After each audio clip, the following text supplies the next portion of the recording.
ఎన్నికల వేళ చంద్రబాబుకు జలక్, ఏకంగా 400 మంది మూకుమ్మడి రాజీనామా. ఎన్నికలు సమీపిస్తున్న వేళ ఆయన పార్టీలో నేతల చేరికలు అధినేతలకు కొత్త చిక్కులు తెచ్చిపెడుతున్నాయి.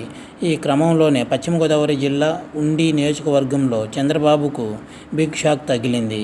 ఈ మేరకు టీడీపీకి ఏకంగా 400 మంది నాయకులు మూకుమ్మడిగా తమ రాజీనామా పత్రాలను ఆంధ్రప్రదేశ్ రాష్ట్ర టీడీపీ అధ్యక్షుడు కింజారపు అచ్చెన్నాయుడుకి అందజేశారు.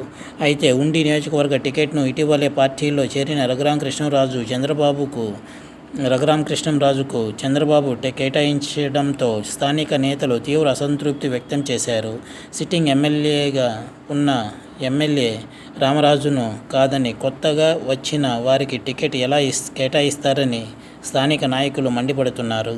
ఇప్పటికైనా అధినేత చంద్రబాబు నిర్ణయాన్ని మార్చుకోవాలని ఒకవేళ ఉండి అభ్యర్థిగా రఘురామకృష్ణంరాజునే ప్రకటిస్తే పరిణామాలు తీవ్రంగా ఉంటాయని రామరాజు వర్గీయులు అల్టిమేటం జారీ చేశారు. ఇది వ్యూవర్స్.